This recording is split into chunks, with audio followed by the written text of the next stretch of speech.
Welcome to the podcast. My name is Jerry Scullion, and today I'm joined by Jerry Michalski, an American technology consultant renowned for his work in the human-centered design space. Now, in this episode, we delve into our mutual fascination with designing products and services that genuinely cater towards human needs. We'll explore Jerry's innovative project called Jerry's Brain, a personal knowledge management system that he's been meticulously curated for over 26 years, and Jerry discusses how he organises and shares his extensive information repository and the myriad of benefits of maintaining such a dynamic and evolving database. So stay tuned, this is a really fascinating one. We'll also discuss the thought-provoking idea of rethinking constraints and the futuristic potential of integrating with software in a cyborg-esque manner. Furthermore, Jerry will detail the advantages and challenges of using TheBrain, it's the software that he uses for the information management, highlighting its unique quirks that offer a level of security and obscurity which might dissuade some users due to its unconventional design. Additionally, we'll address the complexities of incorporating AI into the brain, the difficulty of extracting context from the data, and the crucial interconnectedness of ideas.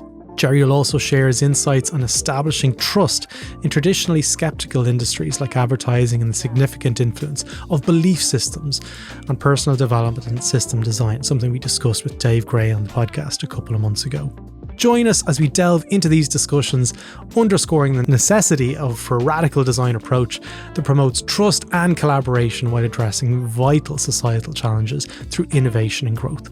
It's a fantastic episode. Let's jump straight in. Jerry, I'm delighted, and I mean that from the bottom of my heart, to have you on the podcast. I've heard so much about you, and I've been researching quite a lot over the last couple of weeks. But maybe for the sake of our guests, or for our listeners, should I say, start off, tell us a little bit about yourself, where you're from and what you do. Or how would you describe it, first of all? Sounds great. Thank you for the invitation. I'm extremely pleased to be here, and it's delightful just to feel your presence. So thank you for that. You too, Jerry. Two Jerrys. Exactly. I used to call myself the accidental technology analyst. Because I was neither a computer science major nor a journalism major, and yet I was writing about the tech business for a couple different audiences. I was writing partly for the industry itself, for the tech business, but then I was also writing and advising major multinationals on whether or not to apply artificial intelligence or neural networks or all that kind of stuff. And I've been digging through old boxes of my files, and I discovered a report that I wrote in 1988. Titled Neural Networks: Prospects for Commercial Use. And in this report, I profiled the, 18 odd little neural network companies that existed back in the day. And, on from there. And we see that technology has grown up to be the thing that's eating the world right now. Yeah. So I have a funny, twisty path. I was a tech analyst for about 11 years. Then I went off on my own in 98. So I like to say that I've been independent since the last millennium. Yeah, you have. Go on, keep going. Exactly. And then let me just put two pieces of color into this because they're important to my story. One of them is in the mid-90s when I was working for Esther Dyson, writing her monthly newsletter about technology, the tech business. I realized I didn't like the word consumer. And that stopped me. And I mentioned it to her and she said, don't worry about it. It's just a term of art in the advertising world. And I thought, well, that's true. That's factual. But my little inner voice was like, no. This word is actually a big piece of the puzzle of what's broken.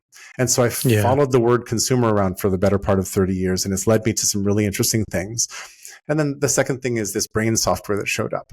And I was the first analyst on the first press tour this little company ever had. I understood them immediately, started using their software, and still use it this morning. I just got off a phone call that I host every week where I added, 15 new things to my brain, and we're sort of off and running. So that's kind of some context. We're trying to solve the puzzle. We're definitely going back to the brain piece because I want to tap into that. I'm trying not to use any kind of metaphors here. There's too many, bad jokes that I can make, but I want to tap into that in a little while. Going back to the consumer comment there that you just made. Like, what was it about that? Because you identified it really early in your kind of life and your career as well. Something didn't add up. Having a label attached to people. Where does that come from? What was your primer as a child? Like, where was the antagonist within Jerry to really question that name? It's interesting because I don't know that this goes back to childhood, and I haven't thought of this quest or this puzzle or this itch that far back.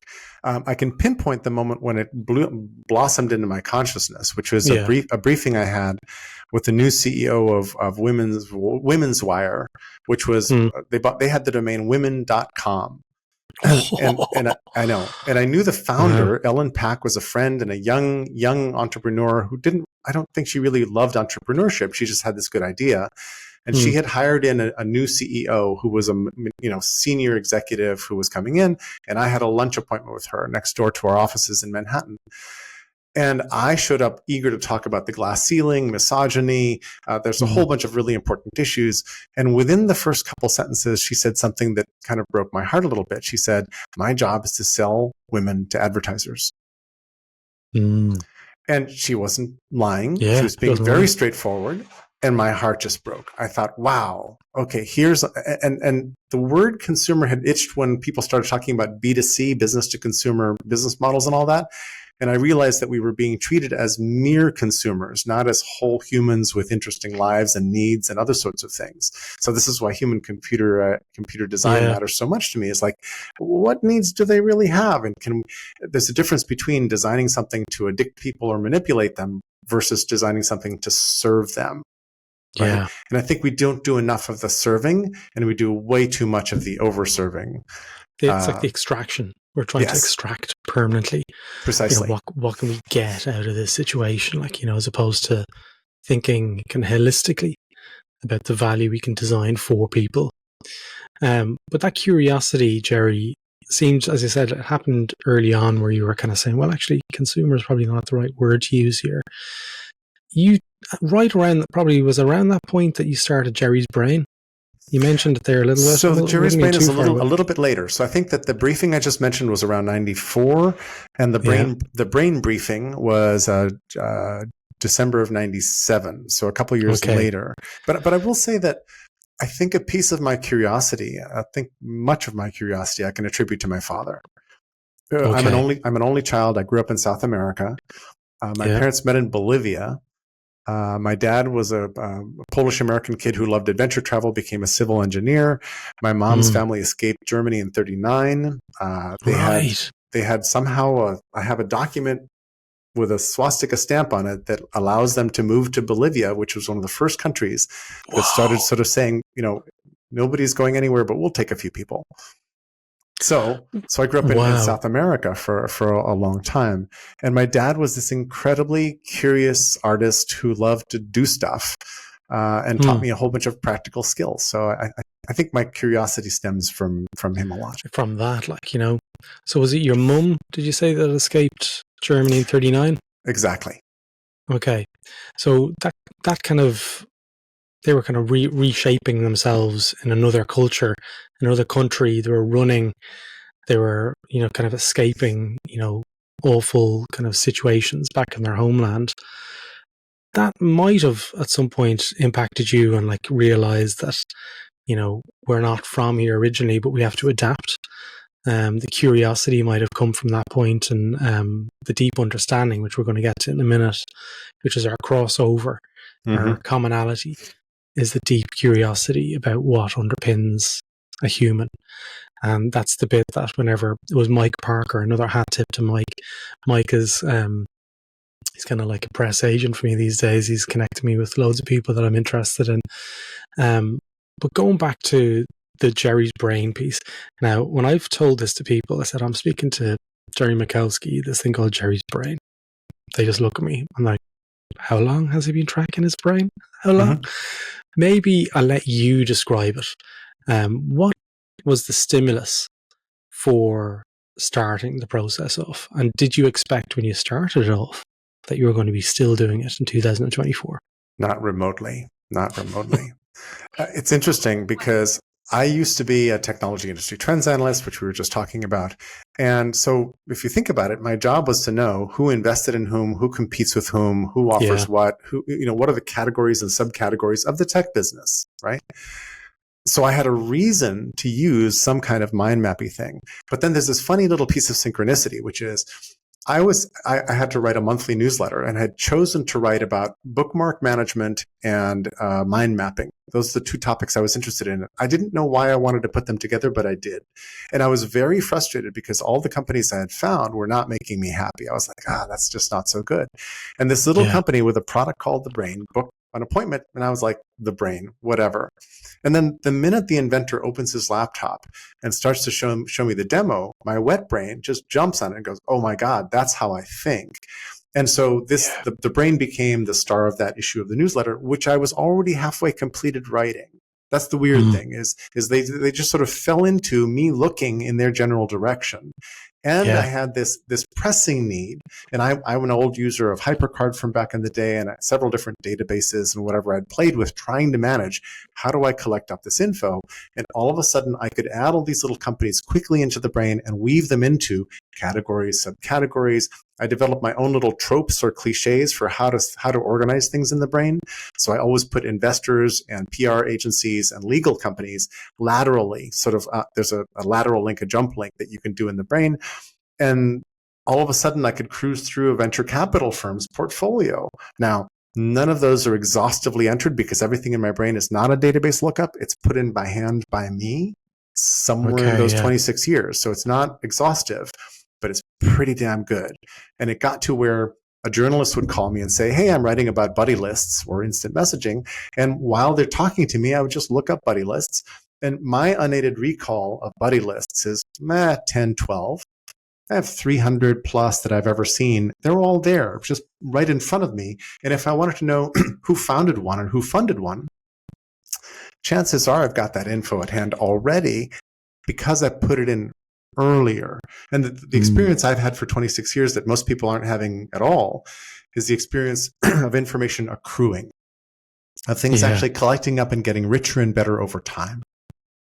Yeah.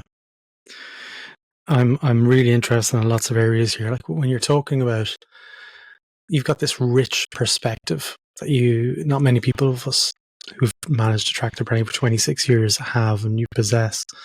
Just on a side note, how do you back this up? Where do you back it up? And is there some sort of conflict of interest? And if you share it to the likes of Google or Dropbox or Microsoft, who are going to instantly access a lot more than just your filing system? Well, it's interesting. There's an archival function in the brain. So every now and then I run an archive and I run it off to my external hard drives that are my storage. So that's one way. But then I'm always several times a day I'm synchronizing my brain to the brain's web servers, which is why if I send you a link, so I said that I publish my brain openly online. Yeah, I mean that, and now the brain has an API. So my brain is voluntarily out in the world for other people to hoover up and use in some way. They can't change my brain. You couldn't edit something in a way that I wouldn't want. That doesn't actually work that way.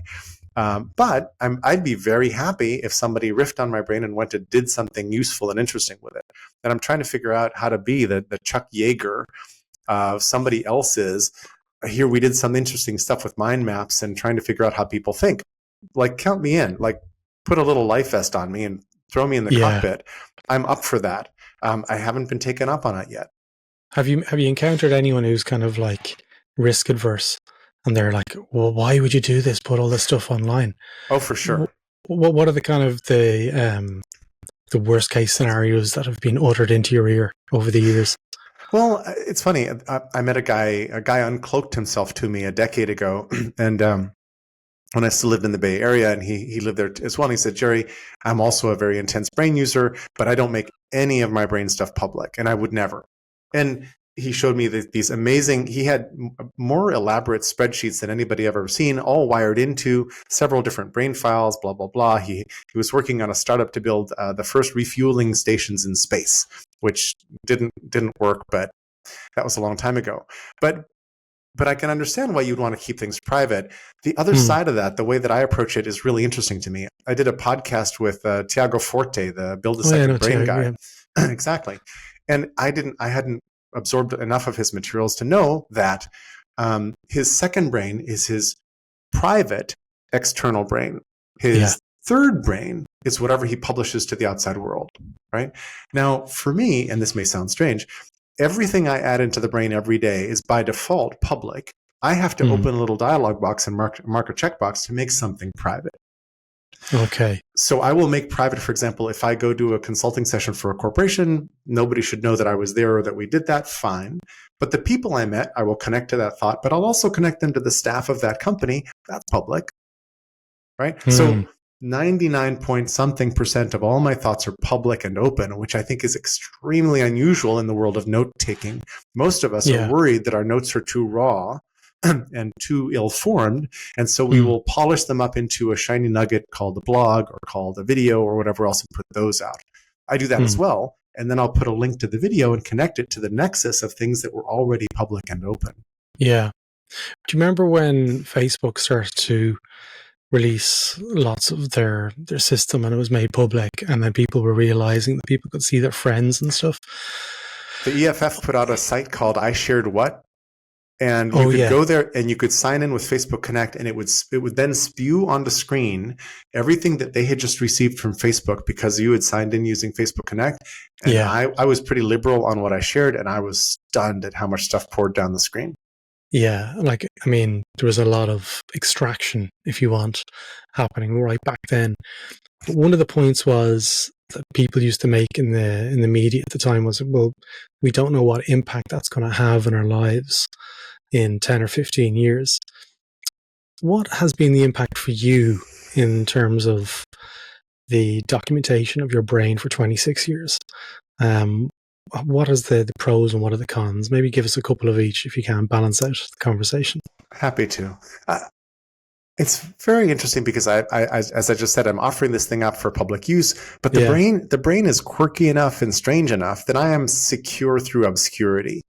Very few people know I exist or that my brain is available. Nobody that I know of has programmatically gone in to try to do something and then contacted me and said, "Hey, we've done this. Would you like to play here?" So I'm kind of safe because the brain is so quirky, and the brain has tried several times over its years to be less quirky and to sort of look more mainstream.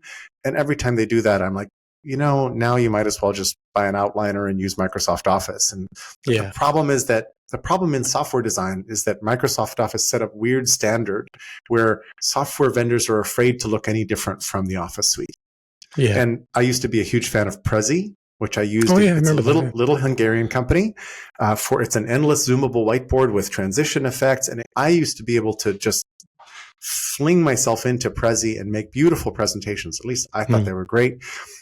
They wound up doing a big makeover twice in their life. The first time, it looked more like PowerPoint. The second time, they killed off the endless whiteboard. And I went in, I got rid of all the crap they'd thrown on top of it, and I tried to use my endless whiteboard, and it was dead, and I stopped using Prezi. So that's the fate of a lot of... There are these boundaries around creativity in software that I wish we would break more often, because we need to step through to some more interesting place where we can think together better. That's one of my big goals. Yeah. One of the beautiful things about mind mapping is the interconnectedness that you can have between different thoughts and stuff.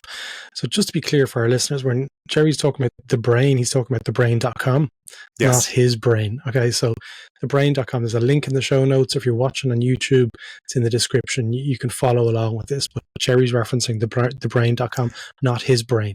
Okay. And you can see my brain data at jerrysbrain.com. So that's my own site where I embed the brain from their web servers, where I did not write the software, but all the data you'll find at jerrysbrain.com is data that I've put into my particular brain.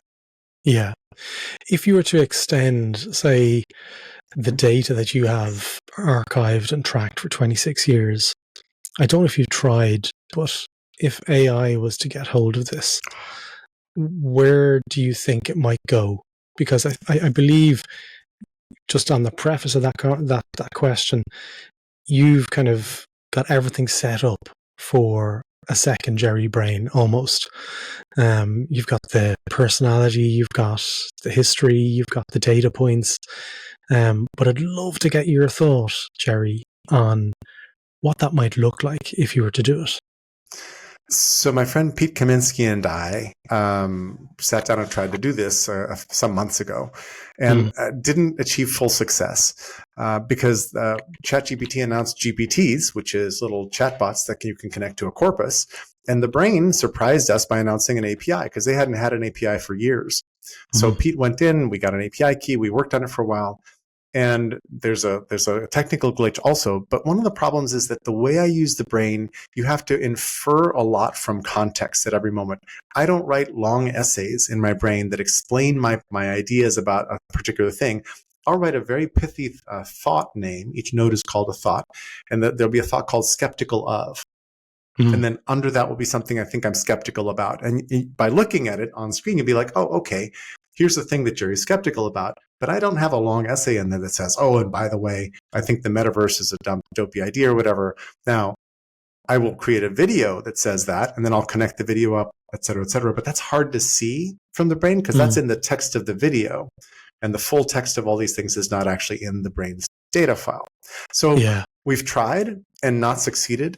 And I would love to figure out how to hop over that gap that we're missing, because the idea of having somebody conversationally interact with this external brain that's available 24/7 when I'm not around is thrilling to me. I'd love to make that happen. And my brain is very much a reflection of me. You can easily figure out my political stance, how I stand on a bunch of controversial issues. All that stuff's in there. I don't shy away from controversy because I want this thing. I want this thing to actually reflect what I believe, and it turns out that everything is, in fact, deeply intertwined, and you can't separate these things out. It's also the reason why I've had only one brain file for this long, is that I don't understand creating walls between them unless you have commercial reasons to do that. For me, it all works together in one file. What you see is what you get. Yeah. Just going back to that question, Jerry, about the pros and cons. What is the con, the big con that, the elephant in the room, if you want, as regards doing this? Is there one, first of all? I think there are multiple cons for sure. One of them is, oh my gosh, you've trapped yourself in one tool for 26 years. And the good news is you can export the brain's data file as a big bag of JSON objects, and that works. But there's no other software that knows how to interpret a screen full of information in the same way. So there's no place for me to take that data in different ways. But that's doable. Another con is, this is kind of a quirky way to present information. And what I really want is to play well with others around interesting ideas. What I really want to do is get into the arena with others who've similarly externalized some of their thinking and compare notes, and then set up experiments, and then think about what might convince me to change my mind on something. I'm open to that. And I've made pretty explicit, not perfectly crystalline probably, but I've made a lot of things pretty obvious in my brain if you kind of go in and look around. And I'm very interested in how we collaborate to think together over time. So I may have picked the wrong vehicle for that, but I don't think so. But that would be a really big con. It's like, man, 26 years of time wasted because it was the wrong tool. As I said, I can export the data, but I don't think it's the wrong tool. I think there's something about the linearity of everything else that we do that's missing this interconnectivity that I get from using the brain, which is deeply satisfying to me. People that I've mentioned you to over the last couple of weeks, they were all kind of like, why would you do it? And I respond back to them. I said, what phone do you have? And they're like, I look at their phones and they're using LinkedIn and they're using Google and using all these different tools. Well, you're doing it this way. Jerry controls it. So there's two ways of looking at it. Like, we are being tracked anyway. But the way you have it is structured in a more meaningful way that's closer to who you are. That's very true. There's also two really simple questions I ask people. I'm like, okay, who saw something interesting worth remembering today in their email, on the web, wherever? And everybody raises their hand. Everybody's like, yeah. Every day there's a bunch of chaff, but there's a whole bunch of really beautiful nuggets. And then the second question I ask is, who has a place they can put that URL where they will find it again? And it's Yeah. groans and laughter and guffaws and all that, because very few people have any kind of good system. And some people have like long Word files or Excel spreadsheets. Some people use different note-taking tools of different kinds. Notion. Exactly. Notion, maybe. They don't really work. They don't really Yeah. work. You get lost. And once you put a lot of things in, I have 580,000 plus nodes or thoughts in my brain. Whoa. So if you do the math, every day I put 50 or 60 things in my brain. And I do that not because I'm trying to create fresh content. I don't give a damn about fresh content, really, not in this context. I don't want to put things in my brain that will screw up the namespace or make it less useful. So I'm not highly motivated to pour a bunch of meaningless things into the brain. So that means that every day I see 50 or 60 things worth remembering. Right. Wow. And on the call just before, I learned of a biopic called Critical Thinking about a chess team from Miami that did a bunch of stuff that I hadn't heard of. So when we're done, I'm going to go back and hunt down that link, which I already started putting in my brain, but I didn't have time to finish it. And I'll just kind of do a little bit of weaving and then step away and go back to what I want to, my a priority task. Yeah. But I do that repeatedly, daily, just because it throws me into system 2 thinking. It burns the memory better into my wet brain, doing the manual labor of doing this crafting, right? I don't want some AI to be watching every conversation and everything I do every day, and then not try to work my brain to actually take notes and rely on that AI to come back and say, oh, yes, Jerry, here's what you need to know. Yeah. I think we've got tools that are that good, but I think if we lose the connection to the data, it's going to be really bad. Yeah. As I'm looking through your brain here at the moment, I don't think I've ever said that in my life before to anybody. That. Yeah. What have you learned about the taxonomy of kind of storing information? And did you have at any point over the last 26 years regrets about structure? And if so, interesting. Yeah. Great question. I'd love to know about that. Sure. So first thing is, it is vividly present to me that I am not a taxonomist or an ontologist or a logician or any of those specialty areas where if they took a couple good glances at my brain, they'd be horrified. They'd be like, oh my God, what the hell did Jerry do for 26 years? On the other hand, I find that the different ways that I've organized stuff haven't broken very much. I have a thought called lessons from using my brain. And one of the lessons is there's no black forest, dark, evil forest area in my brain. There's no section in my brain where I'm like, I'm never going back in there. That's just too ugly. There are sections that are less well organized, like telecom gear. I don't think I did a good job of organizing telecom gear, and I've never taken the time to go back. It's very easy to rejigger things in the brain. You can reorganize it pretty easily. So I haven't really done that. And then wait, at the end you asked another really good question, which was, was there regrets, I guess, of like the taxonomy and the structure? Regrets on taxonomy and structure? Well, that's the no dark forest thing. Yeah. But one of the interesting lessons for me is there are some mind mapping tools that are basically you do a database query for show me all books by authors, and you get back a response that has books and authors. But it doesn't have editorial or commentary or anything like that. It's just a list of all the books from all the authors.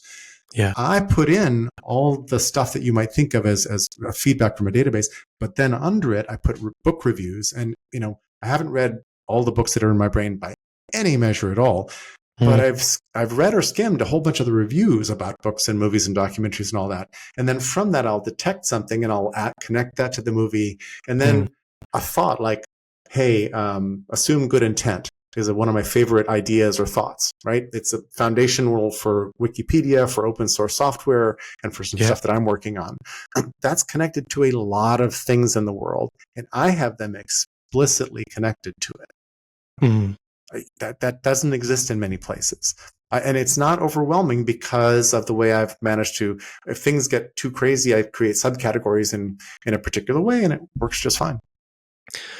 One of the pieces when I get to do design research for organizations, I love when the data starts to tell the story, when it starts to connect the dots. You know where I'm going with the next question. I can see you nodding already.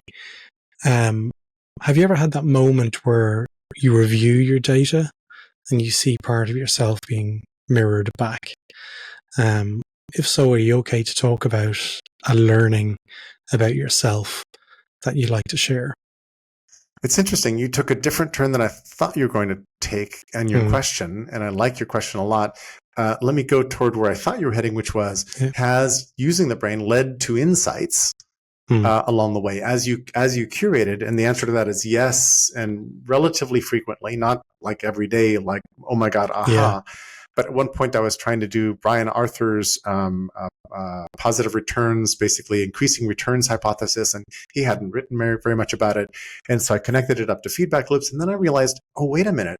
I have basically the doom loops were sort of also in my brain under a different name. And I realized that what is a positive increasing returns to Microsoft when they figure out the Office suite is a doom loop for all their competitors, and that these things needed to be connected. I hadn't thought about that in my wet brain, and now I made it explicit in my external brain. So things like that happen a bunch. And then as evidence gathers, I suddenly realize, oh my God, this is a big deal, and I'll promote it somehow. Now, I make my point of view on stuff and a whole lot of things pretty explicit in my brain. So I think the awareness has been more about, well, is this just like a crazy obsession? And why? A little bit of what you asked earlier, which is why do this? And I am quite compelled to do this. Like the concept of learning something really cool and not tucking it in the brain where it seems to belong irritates me, right? It's funny because when I was asking the question, I was more around the attention and focus of where you're putting on your life. And I'd love to know how that feeds into your belief systems. So it's really rare to speak to someone like you who've managed to track it. You're like a massive design research project with 500,000 nodes of information. From your lips to God's ears. Yeah, pretty much. But what I want to know is, have you ever had that moment where you went, actually, you know what, I'm putting an awful lot of attention and focus on areas that aren't really serving me? It doesn't help that I'm curious about absolutely everything. So in my brain, some of those 580,000 thoughts are cocktail recipes. 600,080. Wow. Breeds of 580. Breeds of dog, cocktail recipes, movies and actors and all that kind of stuff. But then it turns out that everything is deeply intertwined. So there's not in some sense a loss of that, because the wandering around suddenly gives you new ideas and you start to figure out what it means. But then also the projects that I'm working on right now that I care about the most are projects about how do we do collective intelligence or hive mind or collaborative sense making. And to do that, I need an instrument or a body of work that tries to do that. So this brain that I'm curating is exactly in that space. And I've been sort of slowly pecking away at the hard questions of how do we compare notes online in a fruitful way? And I got to say that question is thornier than I thought it was going to be. Yeah. Tell me more about the stuff that you're working on at the moment, because it's come up a couple of times. Has this endeavor kind of led you down a path of either, I wouldn't say consulting, but just generally working in a space like this? So it's funny. There's not a particular strong demand for how to organize information or even how to think better, although there's certainly huge demand for personal productivity. And there's a whole bunch of people making a living trying to do productivity hacks, or other, Ali Abidal and a bunch of others who found their groove, testing stuff, recommending stuff, explaining stuff, all that kind of thing. Definitely there. But in terms of how to, critical dialogue and all that, there's little niche areas who care about debate and all that. And by the by, we are currently slipping into the post-truth world. We're already in it, kind of. The next election cycle is nigh in the US. It's very frightening to a lot of people. And a lot of it has to do with, what do we see happening in the world? Do we believe it's real? And how do we respond to it? And how do we build arguments around it and all that?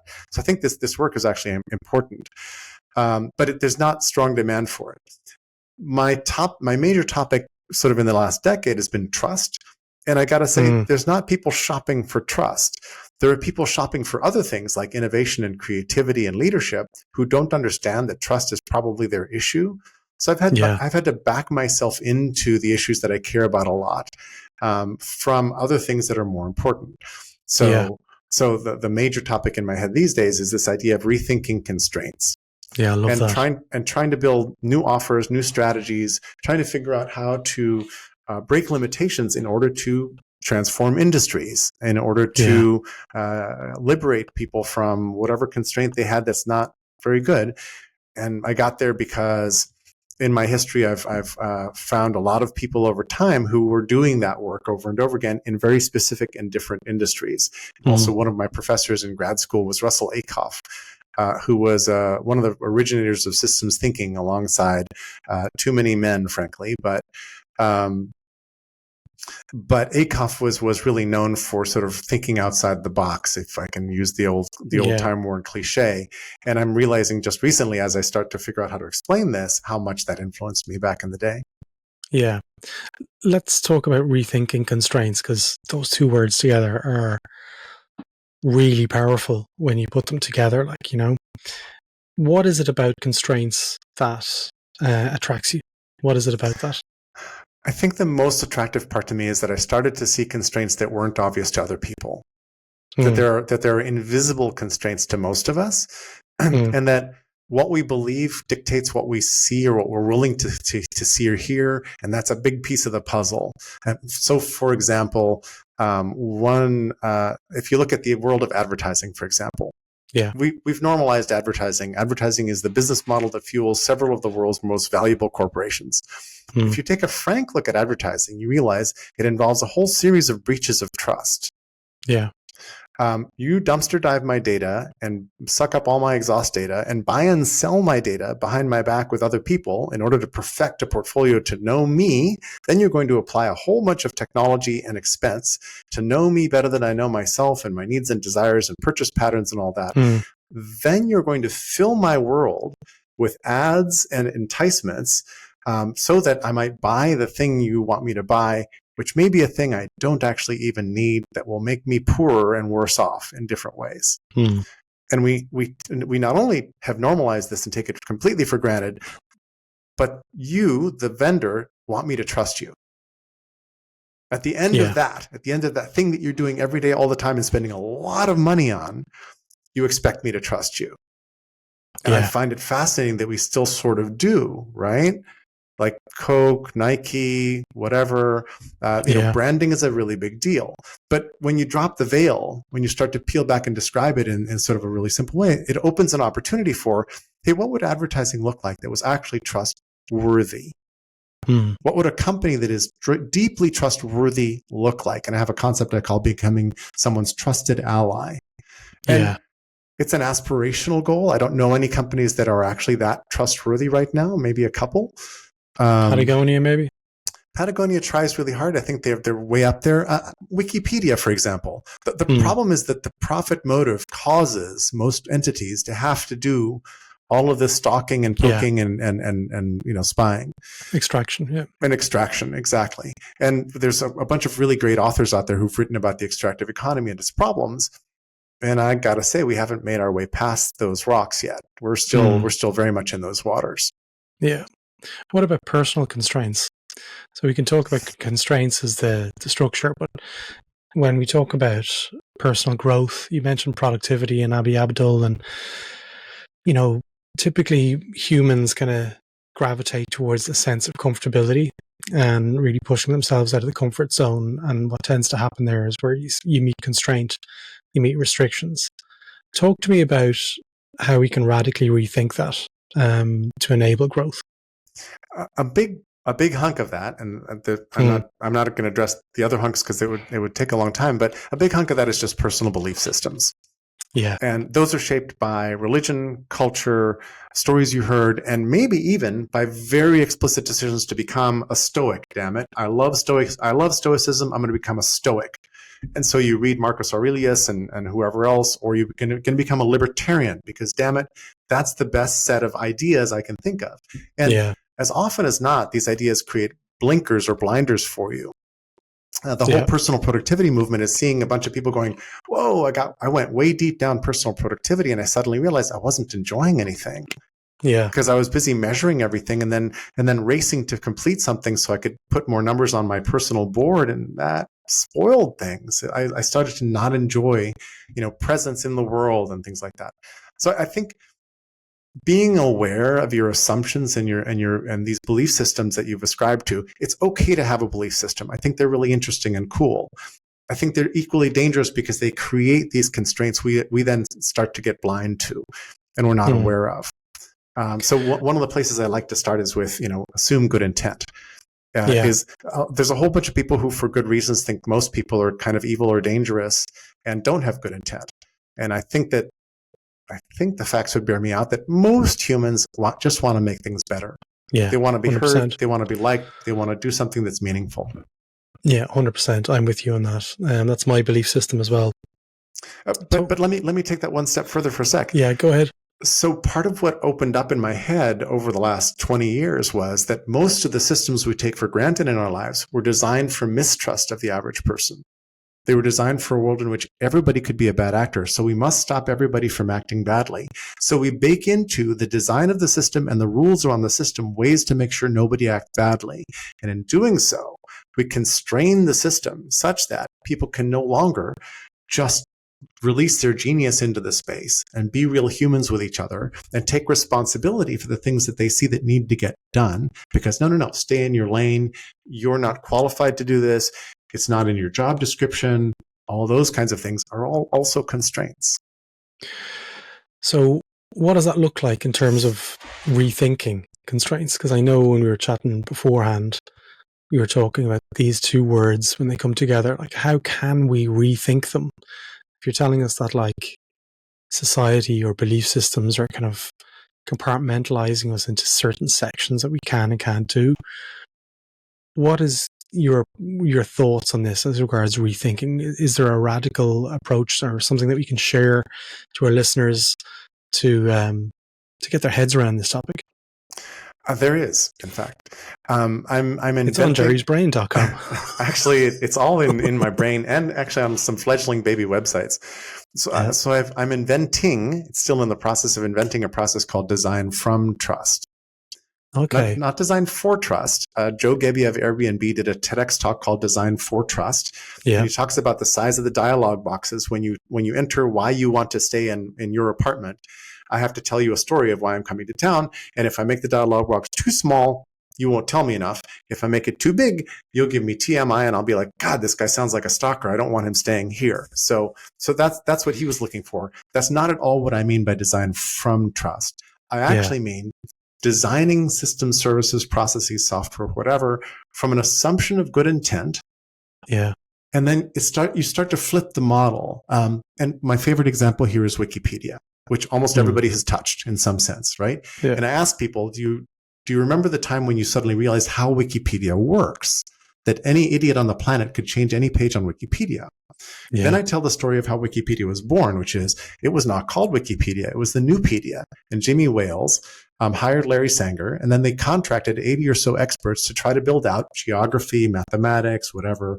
And after 18 months of struggle with a 7-layer editorial process to build a free encyclopedia, a reasonable design process, they had like 20 pages done. In the meantime, somebody had exposed them to wikis, which Ward Cunningham, who is also a Portland resident here, invented because he wanted to build quick group websites. So they said to their editors, don't worry, your contracts are still safe, but we've put this wiki thing over there and there's no 7-layer editorial process because wikis don't work that way. There's this other thing, which is, I would call it design from trust, because wikis say anybody can come in and make a change because reverting the change is easy. And what we really want is for you to come in and play so that we can socialize together, socialize you into our process to make fruitful pages together. And unfortunately, Wikipedia ate the wiki space largely. You and I don't think of collaborating through a wiki, but there was a moment 15 years ago when I thought we would be. And I think that software took a bit of a wrong turn, maybe, where we're not collaborating actively by creating shared documents like that. But that's one example that's at hand for most people because most everybody's at least looked something up in Wikipedia. And of those, I think a large majority we're curious enough to figure out how the thing works. And it's a Yeah. lovely example of design from trust.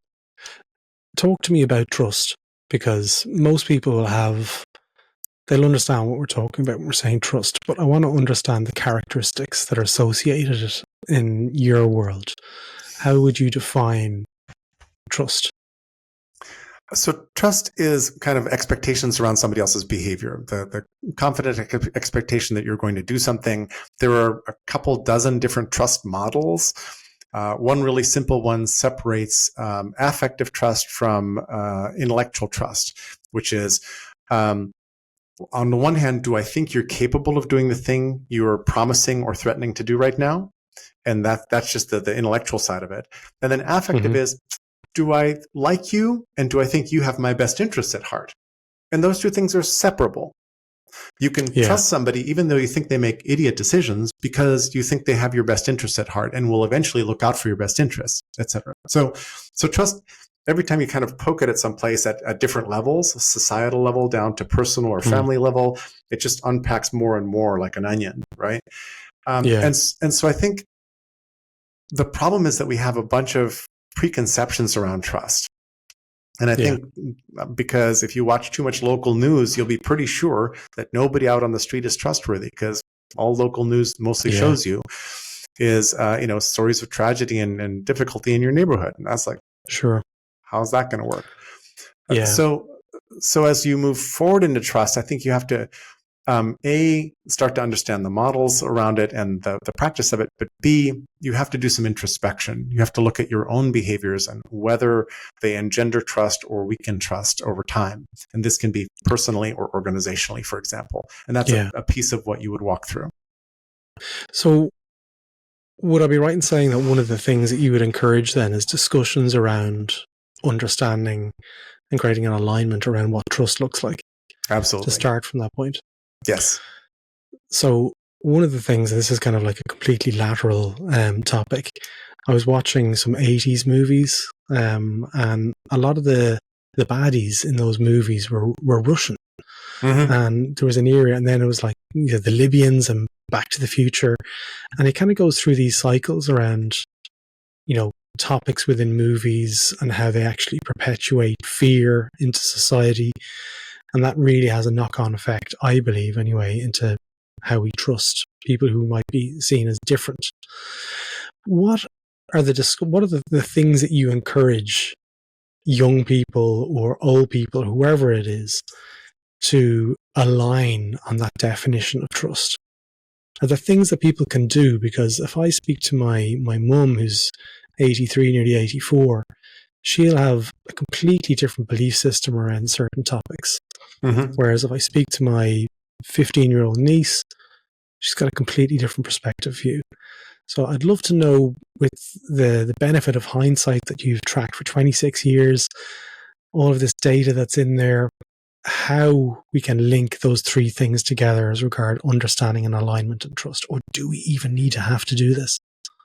Complicated question. Yeah. Trust is a bit of a self-fulfilling prophecy. Yeah. If you approach people with suspicion, believing, if your worldview is that people are born evil and that most people will take advantage of you or do you harm if given the and the vaguest opportunity to do so, and then you meet a stranger and that's in your head, that's kind of your belief system, you're very likely to say or do things that indicate your mistrust, and that is very likely to win you at least skepticism and distance, and maybe not trust in your direction, but maybe even the bad behavior you're fearing. It kind of spirals down. When you start looking downward, it spirals downward. When you look at people and assume good intent and say, you said something that I might have interpreted as an insult, but I think we just didn't understand each other. Can you tell me more? And to be curious and sort of inclusive, that can spiral upward. Doesn't always. And there are a few people at the end of the distribution who are in fact just looking to con you or do whatever else, and you have to be alert. There's a little linguistic distinction I really like between being defenseless or being undefended. And my sport is Aikido, so it's a Japanese self-defense art, right? I know Aikido. It's not an aggressive art. I love this art. And when you're defenseless, it means you couldn't defend yourself if attacked.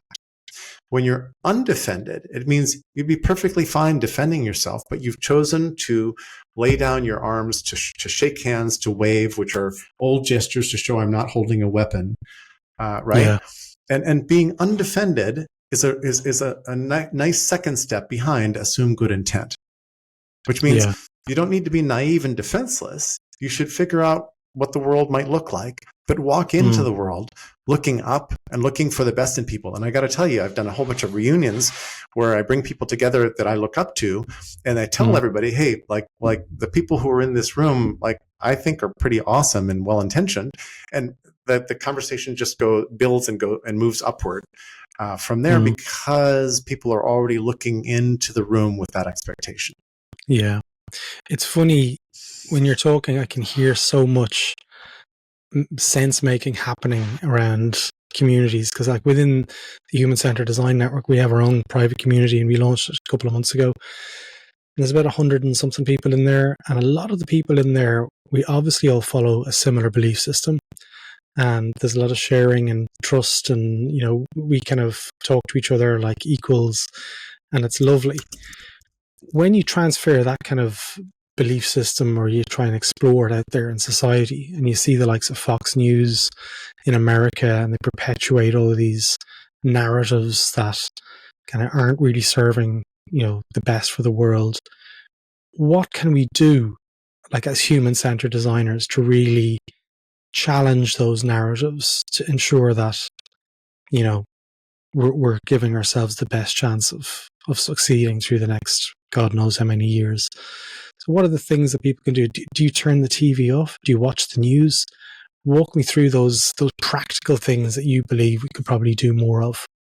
Yeah, that's sort of one of the questions of the hour, because this isn't just about the U.S. election this November. This is about the global shift to the far right. Yeah. This is about the post-truth world. This is about a bunch of different things that don't seem to be working well societally. And the default setting for where we're headed right now is pretty negative. I think that unless we make some big changes, the next 20 years don't look really very, very good. Positive. It's very interesting. And so one of the things I've discovered, much though I love sense making and facts and trying to express ideas more concisely and all of that, I think that membership and emotion trump reason most of the time. And stories are the vehicle or the vessel. So on the one hand, I think that like a well-told story will actually have more traction than cleanly presented facts. But then next to that is the person you're trying to communicate with, they need to feel heard or seen. Whatever their point of view was. You're not going to get any place if you think, or if you call them evil or whatever. If you start from a negative place, they're just not going to hear you. And I'm concerned because there's a lot of people in the world right now that have really kind of crazy radical ideas that don't appear to be separable from those ideas. But I have a strange optimism that many people can actually sort of melt into being more normal humans over time and come back into society. Because the alternative, you know, one of the things that's happening on the left is way too much abreaction to this behavior that turns into cancel culture and a bunch of other things that cause what they are trying to prevent. And it's like, you know, if you're going to strike back, you actually need to be a little more absorbent and understanding in order to open up these conversations, because we really need a whole mess of people coming back into relationship and figuring out how to govern together in order to face some of the other things that we ought to be spending more attention on. Yeah. It's creating that commonality and that shared kind of belief and being able to work together. Like long-time listeners of this podcast know that I'm a huge U2 fan. And I'm listening to Bono's long autobiography or audio book, or whatever you want to call it. And he talks about getting into the room with Bush and talking about, hey, you know, going back to the band, and they're like, what are you doing? Like, you know. And he was like, well, if I really want to make the change, I need to find that common piece where we can actually discuss and work towards that single point and ignoring all the other pieces. Like that's that one piece of commonality that we have, that shared perspective. And he worked so hard to do it, and they actually became quite close. Won't spoil the rest of the book for you, but it was a really eye-opening piece. And it's one of the things that I think we carry forward in all our lives, rather than just discounting people for thinking differently, really finding the commonality so we can align, What's Totally next agree. for you? Because I know you're a big community. You run Rex. Is that still happening? Rex I started in 2010, and in retrospect, Yeah. I think it would be called a mastermind group. And I went out and recruited people. So I made a living from that for several years, exploring the relationship economy ideas that I came up with. And I discovered that people are quite familiar with the attention economy and the experience economy, which are two ideas that I don't really like. But I've never written a book on the relationship economy, and I discovered that I would say, I run a group around the relationship economy, and I would get people would cock their head like the dog that hears its master's voice talking but doesn't know exactly what the words meant. And I had to explain a lot. And it took me a few years to figure out that the through thread was trust. Yeah. And so more recently, if you ask me what do, I study trust in different ways. Yeah. But then, as I said early in this particular call, nobody's out there shopping for trust in particular. So you've got to figure out what is the result they need, what is the thing we're trying to fix or do or get done, for which trust might be an answer, but what is the presenting problem and how do you address that? Yeah. So the thing I'm doing now is I'm getting myself back on the speaking circuit. I've done a whole mess of speaking in my life, but I'm an older white guy, and I was like, there's time and room for lots of other people instead of me to be on panels and on stage. And at this point in the last little bit, but I have a lot of things that I would love to say that might actually make a difference. So I'm sort of harnessing the horse again and getting back into absolutely. That. You've got so much to talk about, Jerry. But on that point, Rex was the meeting point for Mike and Dave Gray, and the two of them coming together. If they're either listening, they're probably like, that's not right, Jerry. But basically, liminal thinking, the book happened after the meeting, and Mike runs liminal coaching, and Dave's gone on to do wonderful stuff. And a lot of the stuff that we've spoken there around belief systems and attention and focus, there's a lot of correlation between the work that Dave did for liminal thinking. So if you are interested in further reading that, I do recommend Liminal Thinking by Dave Gray. It's a great one. But one of the pieces, and probably one of the last questions, Jerry, with the benefit of hindsight as regards Rex and bringing it together, as you call it, a mastermind, what was the key piece, the key kind of thing that you took out of that whole kind of endeavor when you're bringing people together? What's the thing that we need to distill it down that you can take away from it as a learning? It feels to me like my career is one long sequence of distillation or digestion or metabolization events, and that each of these is a stage. And the relationship economy thesis and idea are still really fruitful and useful, but they were kind of a step for me on finding my way to trust and finding my way to other sorts of things, which is why rethinking constraints feels really natural right now, because I think my approach has been to see stuff that other people weren't noticing and then reframe the current context in a way that generated new actions or liberated people to do different sorts of things. Sure. So I think that's a big common thread, and the lessons are that. Well, the lessons are the things I'm trying to distill into a point of view about all this, which is, hey, people are more trustworthy than we think they are, so assume good intent. Working openly is the only way we're actually going to figure out how to solve things together. If we don't do that, things end pretty poorly. And doing that is difficult. It's challenging. But so is hard fun. Yeah, absolutely. And this work, generally working to design better products or services, or societies or governments, whatever that might be, when you put human at the center of it and you try and work that way, it is much harder. It is hard work to do this stuff. So that's one of the points that we want to, I guess, kind of end on a little bit more. I don't know if that's such an upbeat point to end on, but I agree entirely. Probably not an upbeat point to end on, but what would be an upbeat point to end on, Jerry, will be putting links to your work, okay? Because we can link directly to your brain. Dun, dun, dun. Love that. App.TheBrain. Yeah, and we'll do jerrysbrain.com as well. But you mentioned that you're doing some speaking. So do you have a newsletter or a website or a LinkedIn or something where people can stay up to date with all the stuff that you're doing?